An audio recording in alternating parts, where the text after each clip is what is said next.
भवनाथपुर विधानसभा से बीजेपी प्रत्याशी भानु प्रताप शाही ने आने वाले चुनाव को लेकर बड़ा बयान दिया। उन्होंने कहा है कि हमारे बढ़ते कदम ने विरोधियों के हौसले को पस्त कर दिया है। जनता का जितना प्यार और समर्थन मिल रहा है, इससे साफ पता चल रहा है कि मैं चौथी बार चौका लगाने जा रहा हूं। विपक्ष तुष्टीकरण की राजनीति कर रहा है, जिसे बीजेपी कतई बर्दाश्त नहीं करेगी।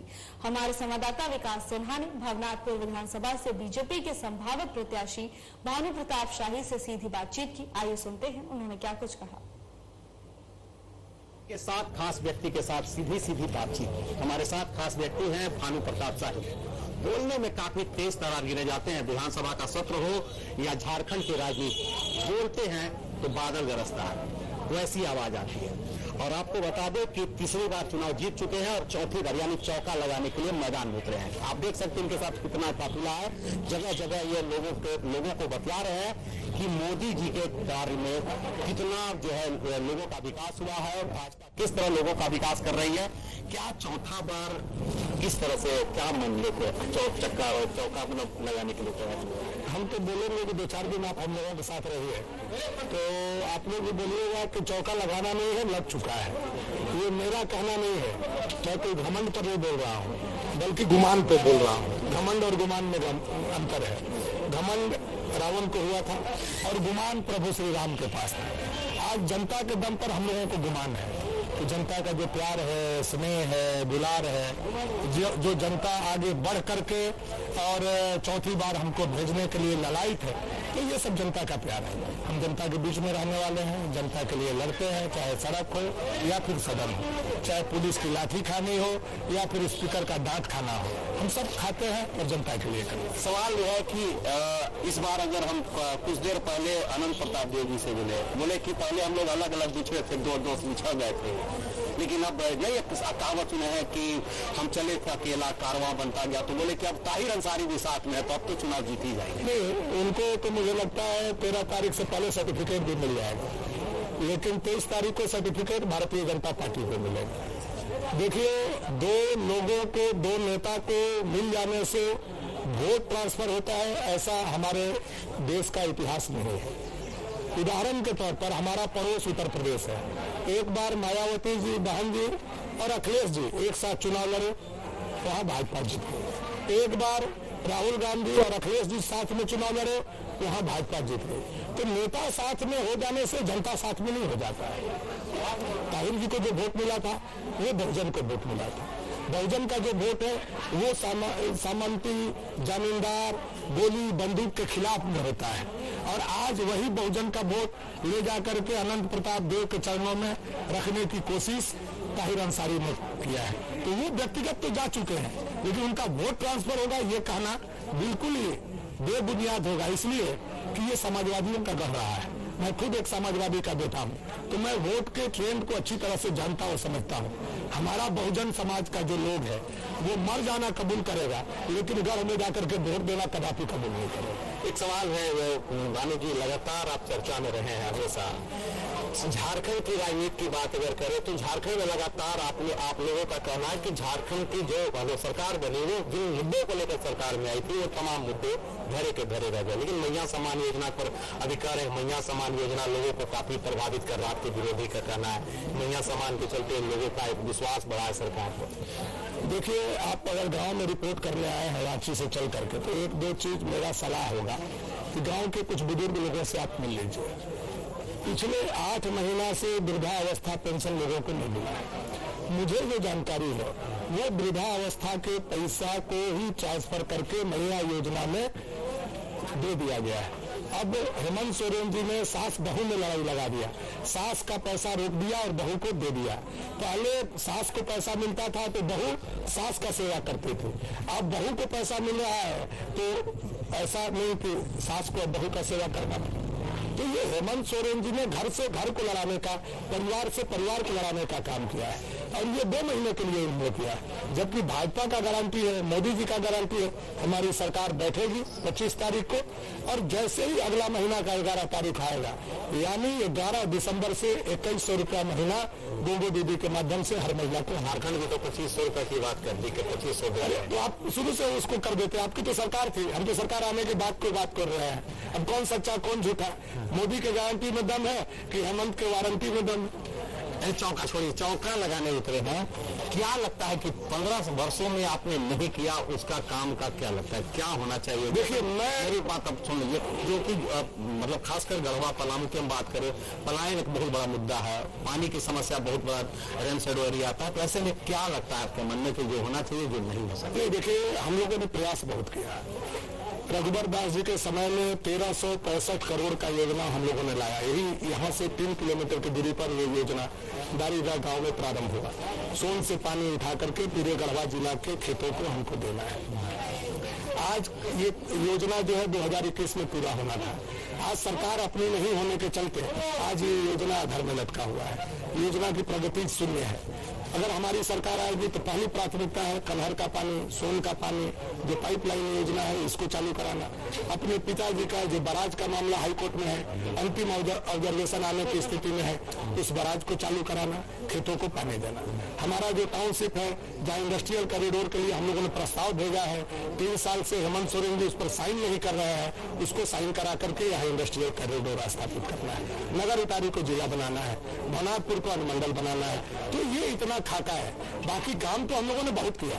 आज जहां हम लोग हैं, यहाँ से बिहार अगर हम लोगों को सासाराम जाना पड़ता था या सोन नदी उस पर जाना पड़ता था तो 200 किलोमीटर घूम के जाना पड़ता था। आज यहीं से 2 किलोमीटर दूरी पर 250 करोड़ रुपया का पुल बन रहा है, जो सोन नदी को दोनों तरफ से जोड़ने का काम कर रहा है, बिहार और झारखंड। आने वाला समय में 4 लेन बनेगा तो हमारे यहाँ का तमाम सुख सुविधा जो है ये स्वतः यहाँ। एशिया का सबसे बड़ा यहाँ पर था प्रेशर जो ये बंद है। फिर अगर बात करें वहाँ पर पावर प्लांट की बात, आपके अनंत प्रताप देव का कहना है कि उन्होंने कोई पहल ही नहीं की, सरकार ने पहल की लेकिन भानु जी सोए रहे। अच्छा ये बताइए, आप एक सीधे पत्रकार है, आप ये बताइए हमको, वो पावर प्लांट का शिलान्यास हेमंत सोरेन जी ने किया था जब पहली बार विधायक मुख्यमंत्री थे। वो पावर प्लांट का शिलान्यास के समय विधायक अनंत प्रताप देव जी थे। वो पावर प्लांट अगर जिंदा होता तो ये 5 साल मुख्यमंत्री को मौका मिला था, तो कम से कम ये लोग तो जाकर के याद कराते, मैं नहीं याद करा रहा था, आप उस दल के थे, आप याद कराते और पावर प्लांट यहाँ लगा देते। अब हमसे ये लोग कहते हैं कि भानु जी विपक्ष में है, भानु जी ने फैक्ट्री क्यों नहीं लगाया? तो मैं भी तो पूछ सकता हूँ, अगर विपक्ष का विधायक फैक्ट्री लगा सकता है तो हमारे बगल का विधायक जो सत्ताधारी दल का है मिथिलेश ठाकुर, वो तो मंत्री है, तो हमें फैक्ट्री लगा सकते थे, नहीं लगाए, तो वो कम से कम 10 फैक्ट्री तो दिखा दे हमको कि अपने क्षेत्र में लगाए। बरहेट का विधायक जो मुख्यमंत्री है वो तो अपने क्षेत्र में चल के हमको दिखा दे कि हमने ये फैक्ट्री लगा दिया, तब फिर आप हमसे तुलना करें।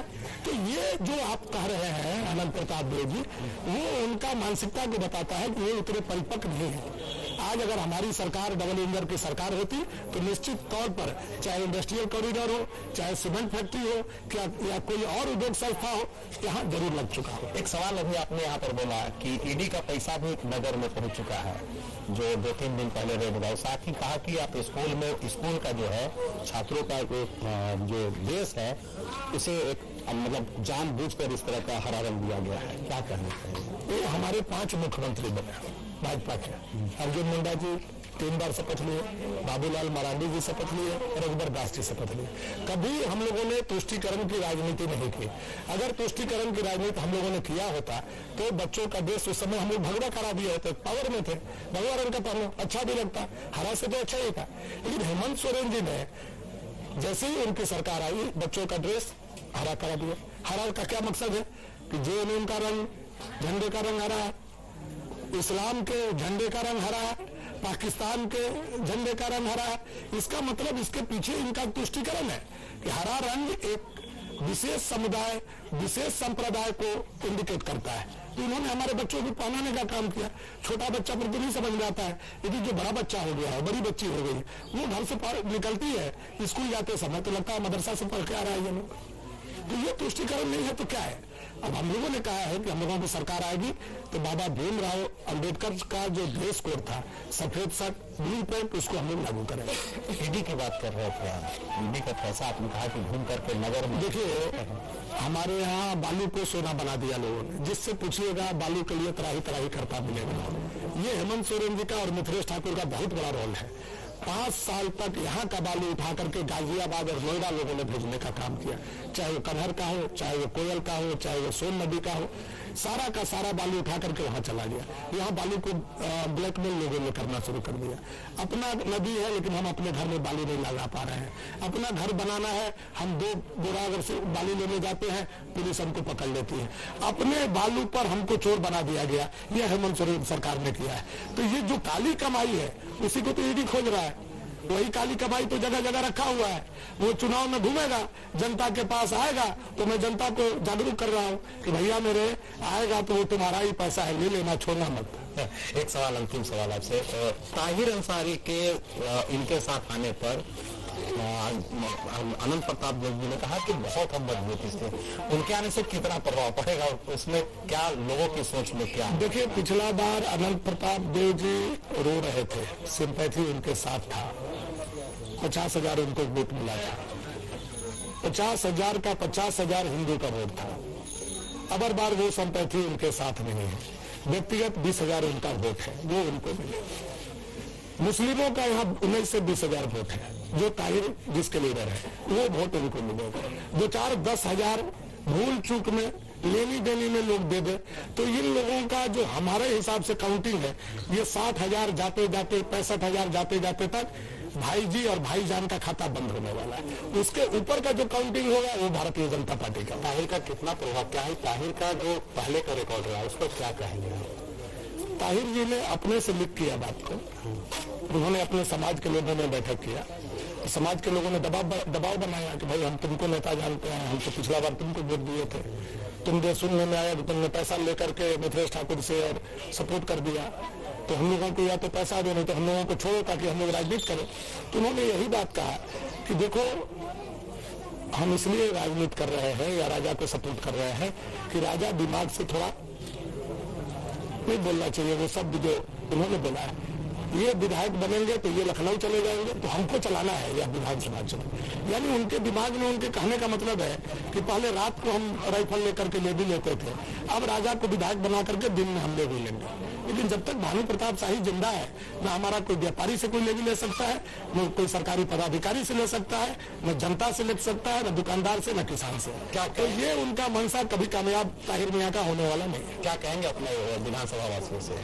विधानसभा के जनता पर मुझे गर्व है, गुमान है, और इन्हीं के दम पर मैं जाता हूँ, लड़ता हूँ। मेरे अंदर जो ऊर्जा है मेरा नहीं है, यह 5 लाख जनता का है। मैं फिर जाऊंगा, फिर लड़ूंगा, उनके अधूरे सपने को पूरा करूंगा और 81 नंबर विधानसभा को पहला नंबर पर ला करके रहूंगा, यही हमारा संकल्प है। ये है भानु प्रताप शाही, उन्होंने अपने कहा, मैंने पहले भी कहा था कि जुबान के बोलने के अंदाज जो होते वैसे बादल गरजने जैसा होता है, और इन्होंने साफ कहा कि जनता ने मुझे चुन लिया है, बस औपचारिकता मतलब घोषणा होना बाकी है, वोटिंग होना बाकी है, और जिस तरह से जनता का प्यार मिल रहा है निश्चित रूप से मुझे चौका लगाने से कोई नहीं रोकेगा। लेकिन इन्होंने ताहिर अंसारी पर वही बात करते हुए कहा कि पहले वो दिन में राइफल के बदौलत लेवी वसूलते थे, लेकिन अब रात में, लेकिन अब वो राजा के मतलब छाव में आकर के वो दिन में राइफल के बदौलत जो है वो लेवी वसूलना चाह रहे हैं, जो ये अपने रहते और अपने मतलब ये जब तक भानु प्रताप शाही जिंदा है तब तक वो किसी से लेवी वसूलने नहीं देंगे। उन्होंने साफ तौर पर कहा है कि विकास हुई है लेकिन कुछ कामों जैसे कुछ काम बाकी रह गए हैं, जैसे सिंचाई की बातें रह गई है, क्योंकि सरकार से सत्ता में नहीं थे हम, सरकार दूसरी थी, लेकिन सभी कामों पर सरकार ने अड़चन पैदा की।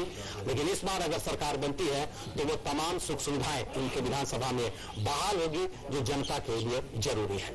कैमरामैन कृष्णा के साथ विकास सिन्हा, साधना न्यूज, नगर।